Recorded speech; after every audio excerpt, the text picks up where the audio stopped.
గతసారి మనం ఏం మాట్లాడుకున్నామో గుర్తుందా? జీవితంలో సుఖాలు వచ్చినా కష్టాలు వచ్చినా మనసు ఒకే చోట నిలబడాలని కృష్ణుడు చెప్పాడు. అది చాలా కష్టంగా అనిపించింది కదా ఆరవ్కి? అవునమ్మా, నాకప్పుడు అనిపించింది మనసు స్థిరంగా ఉంచుకోవడం అంటే ఏమీ ఫీల్ అవ్వకూడదా అని. కానీ నాన్న చెప్పారు కదా, ఫీల్ అవ్వడం తప్పు కాదు అని. సరిగ్గా చెప్పావు. ఫీల్ అవ్వడం మానవ స్వభావం. కానీ ఆ ఫీలింగ్స్ మనల్ని ఎక్కడికి తీసుకెళ్తాయో అది మనం చూసుకోవాలి. ఇప్పుడు కృష్ణుడు అర్జునుడికి సరిగ్గా ఆ విషయమే చెప్తున్నాడు. అమ్మా, కృష్ణుడు ఇంకా మాట్లాడుతున్నాడా? అర్జునుడు ఏం చేస్తున్నాడు? అర్జునుడు వింటున్నాడు మీరా, నిజంగానే వింటున్నాడు. ఒక్కో మాట లోపలికి తీసుకుంటున్నాడు. ఇప్పుడు కృష్ణుడు చాలా ముఖ్యమైన విషయం చెప్తున్నాడు. మన ఇంద్రియాల గురించి, మనసు గురించి చూద్దాం. తాని సర్వాణి సంయమ్య యుక్త ఆసీత మత్పరః వసేహి యస్యేంద్రియాణి తస్య ప్రజ్ఞా ప్రతిష్ఠిత. కృష్ణుడు ఏం చెప్తున్నాడంటే మన కళ్ళు, చెవులు, ముక్కు, నోరు, చర్మం ఇవన్నీ ఇంద్రియాలు. ఇవి బయట ప్రపంచంతో మాట్లాడతాయి. వీటన్నిటినీ మనసు చేత నిగ్రహించుకుని నన్నే మనసులో పెట్టుకుని ఉండు అని కృష్ణుడు చెప్తున్నాడు. అలా చేయగలిగిన వాడి బుద్ధి స్థిరంగా నిలబడుతుంది. ఇంద్రియాలు అంటే మన సెన్సెస్ కదా అమ్మా. అవి నిగ్రహించుకోవటం అంటే ఏమీ చూడకూడదా, ఏమీ వినకూడదా? లేదు ఆరవ్, చూడ్డం మానేయడం కాదు, వినడం మానేయడం కాదు. కానీ చూసిన దానికి, విన్నదానికి మనసు పూర్తిగా లాక్కుపోకూడదు. అదే తేడా. నాకు అర్థం కాలేదు నాన్న. ఉదాహరణకి వీడియో గేమ్ ఆడాలని ఉంది, కానీ హోంవర్క్ పెండింగ్ ఉంది. ఆ గేమ్ చూసి ఇప్పుడే ఆడాలి అని మనసు లాగితే అది ఇంద్రియాలు మనల్ని కంట్రోల్ చేయటం. కానీ ముందు హోంవర్క్ చేసి తర్వాత ఆడతాను అని నిర్ణయించుకుంటే అది మనం ఇంద్రియాలను కంట్రోల్ చేయటం. ఇదే సెల్ఫ్ కంట్రోల్. ఇది చేయగలిగినప్పుడే బుద్ధి స్థిరంగా నిలబడుతుంది. ఓ, అంటే మనసు ఏం చెప్తే అది చేయడం కాదు, మనసును మనమే నడిపించడం కదా. సరిగ్గా అన్నావారో. కృష్ణుడు ఇక్కడ చెప్పింది అదే. ఎవరి ఇంద్రియాలు వారి వశంలో ఉంటాయో వారి జ్ఞానం, వారి బుద్ధి గట్టిగా నిలబడుతుంది. అమ్మా, నాకు చాక్లెట్ చాలా ఇష్టం. అది చూసినప్పుడు తినాలని అనిపిస్తుంది. అది తప్ప? తప్పు కాదు మీరా, చాక్లెట్ ఇష్టపడడం తప్పు కాదు. కానీ చాక్లెట్ కనపడినప్పుడల్లా వేరే ఏ పని చేయకుండా అదే తినాలని పట్టుపట్టడం, అది మనసు మనల్ని లాగుతోందని అర్థం. కృష్ణుడు అది జాగ్రత్తగా చూసుకోమంటున్నాడు. ఇప్పుడు తర్వాతి శ్లోకం చూద్దాం. కృష్ణుడు ఇంకా లోతుగా చెప్తున్నాడు. ఏం జరుగుతుందో చూడండి. ధ్యాయతో విషయాన్ పుంసః సంగస్తేషు ఉపజాయతే సంగాత్ సంజాయతే కామః కామాత్ క్రోధోభిజాయతే. ఈ శ్లోకంలో కృష్ణుడు ఒక చైన్ చెప్తున్నాడు. మనం ఒక విషయం గురించి మళ్లీ మళ్లీ ఆలోచిస్తే అందులో ఆసక్తి పుడుతుంది. ఆ ఆసక్తి పెరిగితే కోరిక అవుతుంది. ఆ కోరిక తీరకపోతే కోపం వస్తుంది. అమ్మా, ఇది నిజంగా అవుతుంది. ఒకసారి నాకొక కొత్త గేమ్ కావాలని చాలా రోజులు అనిపించింది. ముందు కొంచెం అనిపించింది, తర్వాత చాలా అనిపించింది, తర్వాత నాన్న వద్దు అన్నప్పుడు చాలా కోపం వచ్చింది. అవునా? అది సరిగ్గా కృష్ణుడు చెప్పిన చైన్ కదా. నాకు తెలియకుండానే అయిపోయింది నాన్న. అదే కృష్ణుడు చెప్తున్నది. ఈ చైన్ చాలా నెమ్మదిగా మనకి తెలియకుండా మొదలవుతుంది. ముందు ఒక చిన్న ఆలోచన, తర్వాత అది పెద్దదవుతుంది, తర్వాత కోరిక అవుతుంది, తర్వాత కోపం, ఓపం. అమ్మా, అర్జునుడికి కూడా ఇలా అయిందా? చాలా మంచి ప్రశ్న మీరా. అర్జునుడికి యుద్ధం గురించి, తన వాళ్లు చనిపోతారని, తనే చంపాలని ఈ ఆలోచనలు మళ్లీ మళ్లీ వచ్చాయి. అందుకే అతను పూర్తిగా కుప్పకూలిపోయాడు. అది ఈ చైన్ వల్లే. అంటే కృష్ణుడు అర్జునుడికి ఈ చైన్ ఎలా పనిచేస్తుందో చెప్తున్నాడా? అది ఎందుకు? ఎందుకంటే ఏది జరుగుతుందో అది తెలిస్తేనే మనం దాన్ని ఆపగలం. అది తెలియకపోతే మనం ఆ చైన్లో కొట్టుకుపోతాం. అటాచ్మెంట్ మనల్ని కోపానికి తీసుకెళ్తుంది. ఇది తెలుసుకోవడమే మొదటి అడుగు. ఇప్పుడు తర్వాతి శ్లోకం చూద్దాం. ఈ చైన్ ఇంకా ఎక్కడికి వెళ్తుందో కృష్ణుడు చెప్తున్నాడు. క్రోధాద్భవతి సమ్మోహః సమ్మోహాత్ స్మృతి విభ్రమః స్మృతిభ్రంశాత్ బుద్ధినాశో బుద్ధినాశాత్ ప్రణశ్యతి. కోపం వస్తే మనసు మొద్దుబారుతుంది. మొద్దుబారితే మనకి ఏది మంచో ఏది చెడో గుర్తుండదు. గుర్తుపోతే బుద్ధి పనిచేయదు. బుద్ధి పనిచేయకపోతే మనం మనమే కాదు. కృష్ణుడు చాలా స్పష్టంగా చెప్తున్నాడు. ఒక్క కోపం మనిషిని ఎంతగా మార్చేస్తుందో. అమ్మా, ఇది నాకు అర్థమైంది. నాకు చాలా కోపం వచ్చినప్పుడు నేను ఏం మాట్లాడుతున్నానో తెలీదు. తర్వాత చూసుకుంటే నాకే ఆశ్చర్యంగా ఉంటుంది. చాలా ఆనెస్ట్గా చెప్పవారో అది అందరికీ అవుతుంది. కోపంలో మనం చేసిన పనులు, మాట్లాడిన మాటలు తర్వాత మనకే అర్థం కాదు. నాన్న, బుద్ధినాశో అంటే ఏమిటి? బుద్ధి అంటే మన థింకింగ్ పవర్ మీరా, మనం సరిగ్గా ఆలోచించగలిగే శక్తి. అది పోవడం అంటే మనం ఏది చేస్తున్నామో, ఎందుకు చేస్తున్నామో తెలియకుండా పోవడం. కోపం అంత ప్రమాదకరమైనది. ఇప్పుడు అర్జునుడి సిచ్యువేషన్ చూడండి.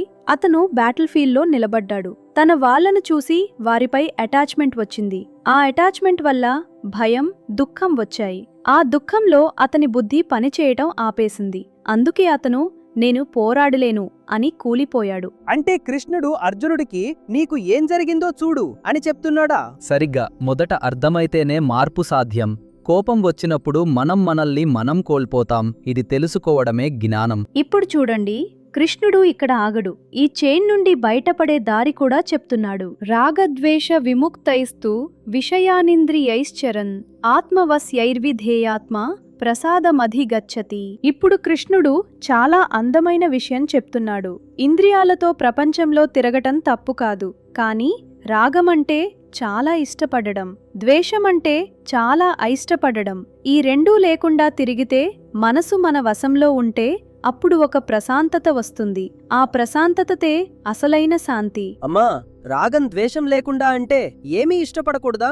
ఏమీ ఇష్టపడకూడదా? ఇష్టపడడం తప్పు కాదు ఆరవ్, ఆ ఇష్టపడడం కూడా తప్పు కాదు. కానీ ఆ ఇష్టం లేదా అయిష్టం మనల్ని పూర్తిగా కంట్రోల్ చేయకూడదు. అది చెయ్యకుండా ఉండగలిగితే మనసు ప్రశాంతంగా ఉంటుంది. నాన్న, ఒక ఉదాహరణ చెప్పు. ఆట సమయంలో చివరి స్లైస్ పిజ్జా ఉంది. నీకు కావాలి, కానీ వేరే పిల్లలకి కూడా కావాలి. నాకే కావాలి అని కాకుండా, సరే వాళ్ళకివ్వండి, నాకు తర్వాత దొరుకుతుంది అని ప్రశాంతంగా ఉండగలిగితే అది డిటాచ్మెంట్. అందులో బాధ లేదు, ఒక రకమైన తేలికపాటి ఫీలింగ్ ఉంటుంది. అది కష్టంగా ఉంటుంది నాన్న. ఉంటుంది, కానీ ఆ ఒక్క క్షణం ప్రశాంతంగా ఉండగలిగితే తర్వాత ఎంత తేలికగా అనిపిస్తుందో. డిటాచ్మెంట్ అంటే కేర్ చేయడం మానేయడం కాదు, మనసు మనల్ని లాక్కుపోకుండా చూసుకోవడం. అర్జునుడికి కృష్ణుడు ఇదే చెప్తున్నాడు. యుద్ధం చేయటం మానేయమని కాదు, కానీ ఫలితం మీద, తన వాళ్ల మీద అటాచ్మెంట్ వదిలి ధర్మమంగా పనిచేయమని. అంటే పని చేయడం ముఖ్యం, కానీ ఆ పని మరలి పూర్తిగా లాగకూడదు కదా? సరిగ్గా చెప్పావు. ఇప్పుడు చూద్దాం, ఈ ప్రశాంతత వస్తే ఏం జరుగుతుందో కృష్ణుడు చెప్తున్నాడు. ప్రసాదే సర్వ దుఃఖానాం హానిరస్యోపజాయతే ప్రసన్నచేతసో హ్యాసు బుద్ధిః పర్యవతిష్ఠతే. కృష్ణుడు చెప్తున్నాడు, ఆ ప్రశాంతత వస్తే అన్ని దుఃఖాలు తొలగిపోతాయి. ప్రసన్నమైన మనసు ఉన్నవాడి బుద్ధి చాలా త్వరగా స్థిరంగా నిలబడుతుంది. అంటే శాంతి వస్తే క్లారిటీ వస్తుంది. క్లారిటీ వస్తే సరైన నిర్ణయాలు తీసుకోగలం. అమ్మా, ప్రసాదం అంటే తినే ప్రసాదం కాదా? హహ, చాలా మంచి ప్రశ్న మీరా. ఇక్కడ ప్రసాదం అంటే ప్రశాంతత, క్లారిటీ, మనసు తేలికగా శాంతిగా ఉన్న స్థితి. తినే ప్రసాదానికి కూడా అదే అర్థం ఉంది. అది శాంతినిచ్చే దేవుని బహుమతి. నాన్న, అన్ని దుఃఖాలు పోతాయా? అది నిజంగా సాధ్యమా? కృష్ణుడు అంటున్నది దుఃఖాలు రావు అని కాదు, కానీ మనసు ప్రశాంతంగా ఉంటే ఆ దుఃఖాలు మనల్ని కూల్చేయవు. ఒక స్టార్మ్ వచ్చినా నిలబడగలిగే చెట్టులా ఉంటాం. అంటే స్టార్మ్ పోదు, కానీ మనం పడిపో అని కదా నాన్న? అద్భుతంగా చెప్పావు మీరా. ఇన్నర్ పీస్ అంటే అదే. బయట ఏం జరిగినా లోపల ఒక స్థిరత్వం ఉంటుంది. అప్పుడు బుద్ధి పనిచేస్తుంది, సరైన నిర్ణయాలు తీసుకోగలం. అర్జునుడికి కృష్ణుడు ఇదే ఇవ్వాలనుకుంటున్నాడు. ఆ ప్రశాంతత, బ్యాటిల్ ఫీల్డ్లో నిలబడగలిగే క్లారిటీ. అటాచ్మెంట్ వల్ల కూలిపోయిన అర్జునుడికి డిటాచ్మెంట్ వల్ల వచ్చే శక్తి. అమ్మా, అర్జునుడికి ఇది అర్థమైందా? ఆ ప్రశ్నే అందంగా ఉంది ఆరవ్. కృష్ణుడు ఒక్కో పొర తీస్తున్నాడు, అర్జునుడు వింటున్నాడు. ఏం జరుగుతుందో మనం కూడా చూస్తున్నాం కదా. ఈ 5 శ్లోకాలు కలిపి చూస్తే ఒక పూర్తి పిక్చర్ కనపడుతుంది. ఇంద్రియాలు నిగ్రహం లేకుండా పోతే ఏమవుతుందో, నిగ్రహం ఉంటే ఏమవుతుందో రెండూ కృష్ణుడు చూపించాడు. అమ్మా, ఒక సైడ్ అటాచ్మెంట్ అది కోపానికి, కన్ఫ్యూజన్ కి తీసుకెళ్తుంది. ఇంకో సైడ్ డిటాచ్మెంట్ అది పీస్ కి, క్లారిటీకి తీసుకెళ్తుంది. అలా కదా? అద్భుతంగా సమ్మరైజ్ చేసేవారవ్. అదే కృష్ణుడు చెప్తున్నది. నాన్న, డిటాచ్మెంట్ అంటే నాకు ఇంకా కొంచెం కన్ఫ్యూజ్గా ఉంది.